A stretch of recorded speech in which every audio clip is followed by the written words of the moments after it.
Moi, j'ai une question d'abord pour Nash. Dichotomie. Elle m'a fiché. Est-ce qu'on est obligé d'utiliser un langage violent, des mots énormes pour passer le message dans le mouvement hip-hop? C'est quoi, des mots... Des gros mots, des mots très forts. Ouais, des vulgarités. Moi, je suis pas pour ça. Mais comme je dis, chacun a sa gamme. Voilà, des gens qui peut-être ont besoin de choquer. Moi, au début, quand j'ai commencé, mon premier titre s'appelait Premier Djanjou. Franchement, mon texte a été corrigé par mon mentor Bonnier Reyes. Il y a un mot qu'il a dit dedans. Au début, quand tu commences, tu es chaud, tu t'en fous. Mais où ça m'a rattrapé, c'est lors d'une prestation, les enfants qui aimaient bien la chanson. Et les parents étaient assis là. Les enfants, donc la partie, là, quand ça venait, j'ai pas me connaître. Les enfants, ils sont comment? Et après, ça m'a fait prendre conscience. Au fur et à mesure, je me suis dit, écoute, tu es écouté et par les enfants et par tout le monde. Tu as un rôle d'éducatrice, tu dois quand même. Donc, j'ai commencé à camoufler, même s'il doit dire des trucs en nouchi, un peu de trucs. J'essaie de vraiment de regarder un peu tous les aspects. Voilà. Mais il faut, chacun a sa gamme. Moi, seulement, quand je fais mon événement, mon concours de rap, j'ai dit aux petits pas des mots. Voilà. Parce que aussi, ça peut faire, les parents, ça peut donner une idée arrêtée. C'est pourquoi les parents ne veulent pas que les enfants rappent. Du rap. Et voilà quoi. Donc, moi, c'est. Mais chacun est libre de faire comme ça. Justement, Andy, quel regard tes parents ont aujourd'hui sur ton travail? Voilà. Moi, ma mère, elle est super fière de moi. J'ai fait une chanson pour la journée de la femme, la journée internationale des droits de la femme qui s'appelait Amazon. Ça aussi, vous pouvez streamer.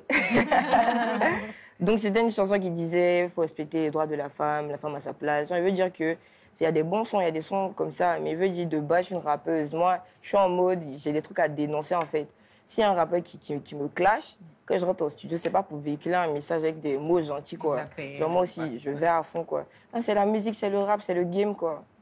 Moi, j'aimerais qu'on chosifie la femme. Ça, j'aimerais de ça. Bah justement, on assiste quand même à une hypersexualisation des femmes dans le milieu du hip-hop. C'est chaud, hein. On voit des exemples comme Cardi B ou Megan Thee Stallion. C'est du sexe du début à la fin. On est dénudé, on utilise des gros mots. C'est vrai que c'est le rap game et chacun a sa façon de le faire. Mais est-ce que c'est nécessaire? Qu'est-ce que tu en penses, toi, Andy? C'est son style de musique, hein, c'est son fond de commerce en même temps. Je veux dire que si tu as des enfants qui ne sont pas censés voir ça, on ne met pas des chaînes de musique pour eux, quoi. On met des clubs des petits.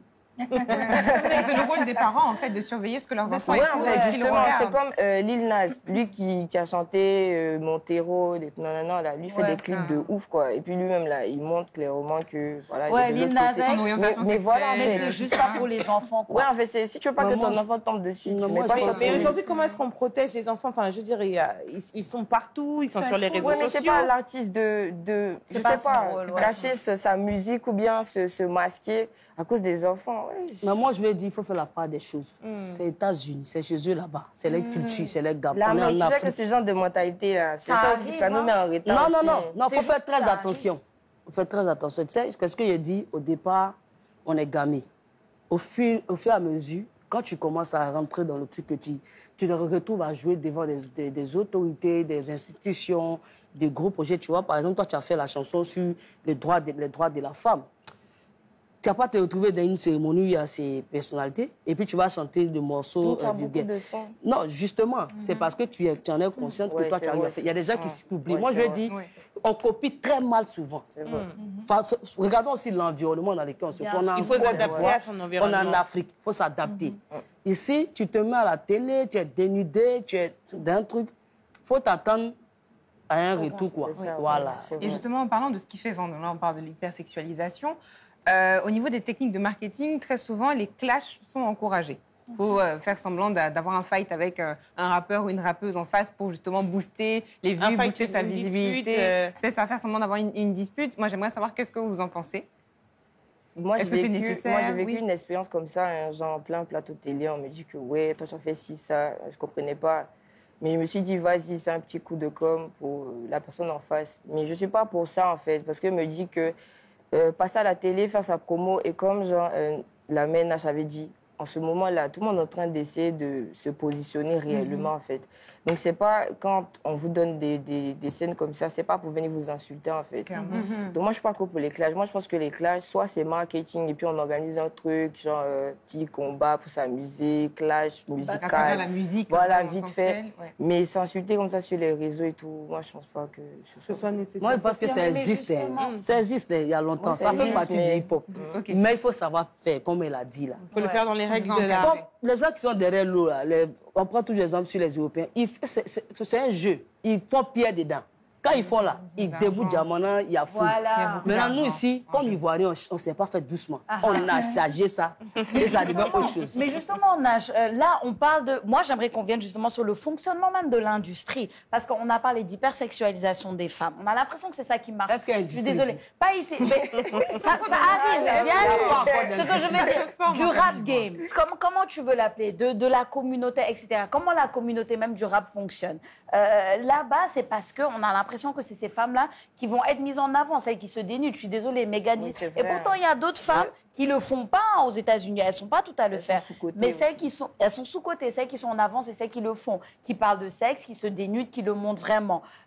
Les clashs, celles aussi qui vont se clasher entre elles, c'est d'elles qu'on va parler. Et ça même, on peut pas parler seulement des États-Unis, parce qu'ici, nous-mêmes, on aime le Congo, ça. On aime les clashs. On aime dire, hey, tu as vu ce que elle a dit sur le Les Africaines, Donc, c'est ça, il y a un aspect très négatif de la communauté du rap game, de l'industrie et tout. Comment toi, tu fais pour te protéger de l'aspect négatif quand tu sais que peut-être que l'aspect négatif là peut te donner le buzz dont peut-être tu as Ok. besoin En pour fait, qu'on je te pense que connaisse. après ça dépend de l'état d'esprit de chaque artiste. Moi, comme ça, je suis pas quelqu'un en mode genre, je suis dans les buzz, des trucs comme ça, forcément, en fait. Moi, je suis quelqu'un, je fais ma musique, je me dis, enfin, le jeu, ça doit fonctionner, enfin, ça va fonctionner, quoi. Donc, je me protège en mode, enfin, je suis dans mon coin, je fais mes trucs, quoi. C'est ma manière, moi, de me protéger. Mais ceux qui me clashent, ah, Les filles, est-ce que vous Mais savez bon. qu'on est toutes des aspirantes rappeuses ici? ah ouais. Et qu'on a... Ok. On s'est donné le devoir de vous faire un petit freestyle chacune, sauf moi. Donc, à tour de rôle, les filles vont faire un petit freestyle et vous allez devoir les noter. Vous avez le droit d'être sévère parce qu'elles se sont C'est vrai que préparées. c'est pas pour dire dichotomie. Non, il n'y a pas de dichotomie On dedans. commence avec Sophia du Sénégal. Pour représenter ton pays. Ben oui. Ça va aller, Hey, ça ne va soyez aller. pas trop dur. Hein. Je suis partie dans un ego trip.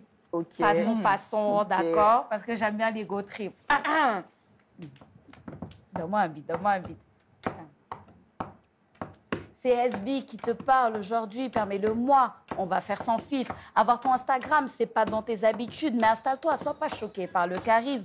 Naturel, oui, il est naturel ce charisme, car ici, on ne force rien. Et même si rien tu ne diras, je sais que tu m'observes et que je suis sur ta liste. Pour comprendre comment je fais ce que je fais, tu as pris des notes, ne t'inquiète surtout pas, bientôt tu me verras de l'autre côté du globe. En attendant, regarde et tourne la tête. Moi, je sais que tous les jours tu rames. À 19h30, c'est malgré toi que tu me reverras dans le cœur des femmes. Bang, bang, bang, bang, bang, Bravo, bang, bang, Sophia. bang.